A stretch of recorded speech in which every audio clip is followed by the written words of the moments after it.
guddigii ay iska doorteen garabkiiska casilay xisbiga mucaaradka ee wadani ayaa kulan la qaatay bulshada ku dhaqan deegaanada magaalada Balligubadle kaabada bari kaabada galbeed Kumar Warta Maxaad Fanax Kumburaha Balicase Sayla Baargo Cunaqabad iyo masaajidka oo ka tirsan gobolka Hawd waxaana bulshadaasi u waramay guddidaasi iyagoo arrimahan ka hadlayana waxay yiraahdeen dhinku yiri sinaan mayna adna buri sareyntiisa halka waxaan uga dan leeyahay xisbiga wadani isagoo keligii oo cid la taagan Cabdiraxmaan Ciraan u tagnay ragii ugu horeeyay u tagay baan anigu kamid ah koow anigii Xuseen Aadan Cabdi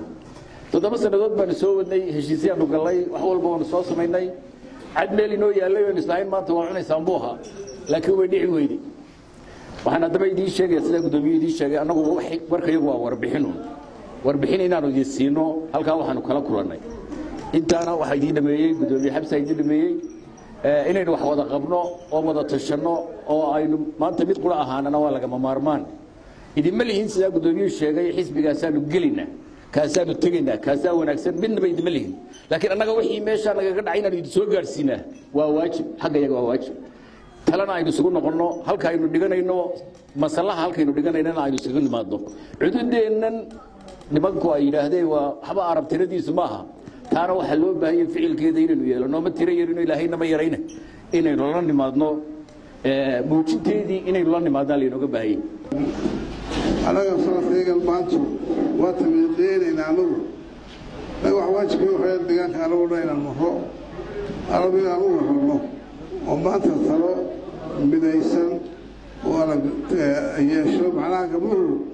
gabdhuhu waa dhaxdin baan ilaahay ma hada washo maaha waa laga yaabaa gabdho kala duwan gabdho dawladda ka soo jeedi karaan laakiin waxa weeyaan ilmaha aad dhashay haddaad maanta waddo u jeexi weydo berintana kaalin ma yeelanayo waxa weeyaan xisbigaasi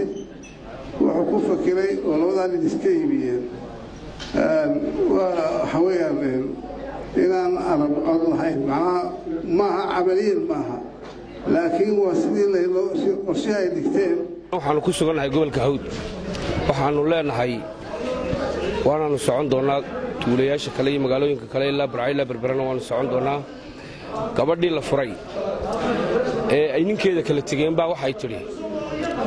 ayuu odageedu yidhi inaan yahay kala tagnay sheegeen hadhan waxaanu leenahay xisbiga wadani kala tagnay sheegeen hadhan ana magacaygu yahay Cabdullaahi Ibrahim ahaana xogeeye hore degmada Axmed Dagax ee xisbiga wadani ee iska casilay xilka waxaan maanta ku sugannahay anagoo aha garabkiisa soo casilay xisbiga wadani gobolka Hawd runtii waxaan loo garwaynaa gudoomiyaha hore gobolka Murujeex Xamse Ciise Cabdi Shire oo loo garwadeena waxaanu insha Allah taala soo mari doonaa meelo badan oo ay ka mid yihiin Kumburaha iyo meelo kale fara badan aad iyo aad noo dhamaan way mahadsan yihiin deegaankan gobolka Hawd caasimadiisa Balligubadle absaaka u nimi aanu siinay warbixintii aanu kala kulannay xisbiga wadani aad iyo aad bay mahadsan yihiin reer Balligubadle go'aanka ay nala qaateen maadaama aanu siinay warwaafiya aad iyo aad waxa mar labaad iyo saddexaad ugu hadaqaya go'aanka ay kala noqdeen taageeradii xisbiga wadani waxaan loo qorsheeyay insha Allah bidilaa kunaan Britolana tagno degmada Kumburaha dhamaan waxaan maanta soo marnay degmooyinka hoos yimaada degmada Balligubadle waxaan loo qorsheeyay inaan tagno degmooyinka Balacbane ee Sayla waxaan aad iyo aad ugu faraxsanahay reer Hawd warkii aanu siinay inay si fiican u qaateen waxaan mar labaad iyo mar saddexaad ku faraxsanahay gobolka Hawd inay dhammaan kala noqdeen taageeradii ay u hayeen xisbiga mucaaradka ee wadani heestooda iyaguna waxa halkaasi ka hadlay bulshada ku dhaqan deegaanadaasi oo dhammaantood isku raacay inay taageersan yihiin garabkan ka soo go'ay xisbiga mucaaradka ee wadani iyadoo halkaasina ay isku casileen gudoomiye ku-xigeenkii gobolka Hawd ee xisbiga wadani iyo maamulka degmada Balligubadle waxaana ka mid ah hadaladoodii aynu ka hadlaynaa ama la inoo sheegay oo la ina tusay cidii xoogaalkeedii waa xoogaale ragga arab ee ka tirsanaa xisbiga wadani waa raggeennii aqoonta lahaa waa raggeennii siyaasiyiinta ahaa waa raggeennii xilalka ka hayay xisbiga wadani waxay inoo sheegeen in xisbiga wadani uu gudoomiyaha ka yahay Cabdiraxmaan Cirro in tacabkii iyo dhismihii ay xisbiga la soo galeen in ay ku qasaareen oo khasaare maanta aynu ka taaganahay karaamadeenni la noqonno oo aynu kala noqonno xisbiga wadani haddii aynu nahay gobolka Hawd oo aanu inaga heli doonin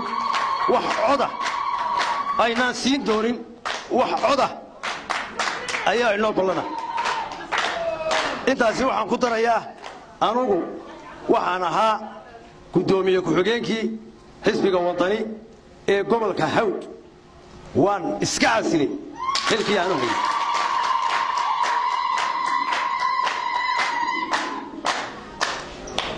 sidaas darteed waxa la yidhi ninbaa wuxuu yidhi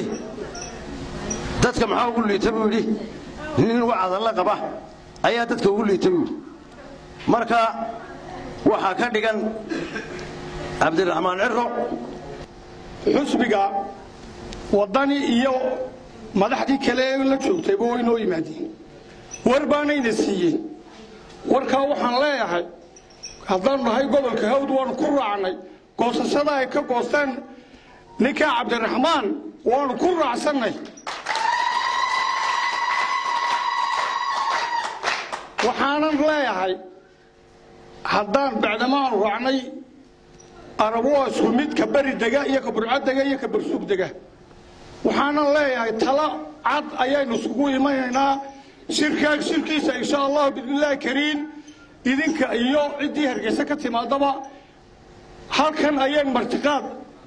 ay degmada lafteedu inagu fidinays daayaan martiqaad u fidino diyaar mawti albaabka cirayna xidna diyaar mawnay albaabka sabsaas inuu xidhay salaamaya shirka sharafta leh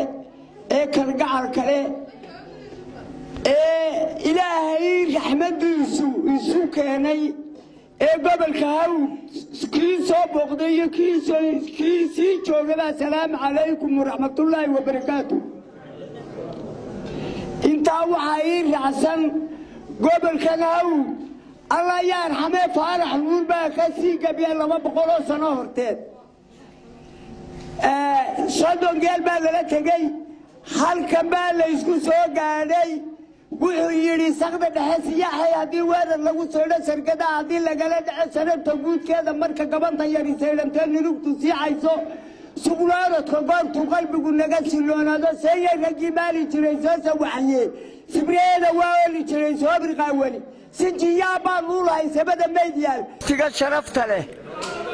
waa xisbiga wadani ka soo baxay ee ka soo tashaday magacii arab way guuleeyeen waana ku guuleynaa la guuleeyaalka joogan akhriya adduunkaba waana ku raacsanay waana ku garab taaganahay soo dhawaada rageena sharafta leh ee ka soo baxay xusbiga wadani ku soo dhawaada hiil iyo hoboon la garab taaganahay annaga hadii aanu nahay arab weyne aslanba waxba nooma yaalaan xusbiga wadani annaga hadii aanu nahay dumarka arabweyne ee gobolka Hawd waxaan ku soo dhaweynaa ragayagu halkay uu maray laba nin oo jooga xusbiga wadani nama khusayeen annaga namana matali kara daan heera marti sharafta halkan fadhida rag iyo dumarba waan salaamaya haddaanu nahay haweenweynaha gobolka Hawd gudoomiyihii haweenka oo ee wadani gobolka Hawd ee gobolka Hawd xilkii aanu hayay xisbiga wadani waa iska casilay dhamaan waxaananu taageersanahay halku tolkay maray ayaan maray naftiina been haw sheegina haysna oranina arab maanta talaxmaantii hore ka hesheen ayaa imika ka heli doontaan amaba aydu tafaraarq mid ka heli haysoranina afarta arab ee ka soo jeeda imika wadani ku harayowna adeerayaal waxogaada waxaan idin leeyahay hore baa loo yiri xiniyuhu kuwa kugu yaala ma aha kuwa ugu garab taagan yahay waar garabkiinii iyo mas'uuliyiintii iyo madaxdiinba way ka tageen arixmada Cabdilaahi Ciise ka taagan ayay arkeen ee wax arka ayaan idin leeyahay nahay gobolka Hawd ama beesha arab weyne ilaahay mooyaane cidna ma daba fadhino waan isku filannahay inaan dareen shaki ah dhaxdeena aan qaadno oon innagu lafteennu aan siyaasno waa dareen xumo waan isku filannahay hadday wadani tahay iyo hadday kulmiyo tahay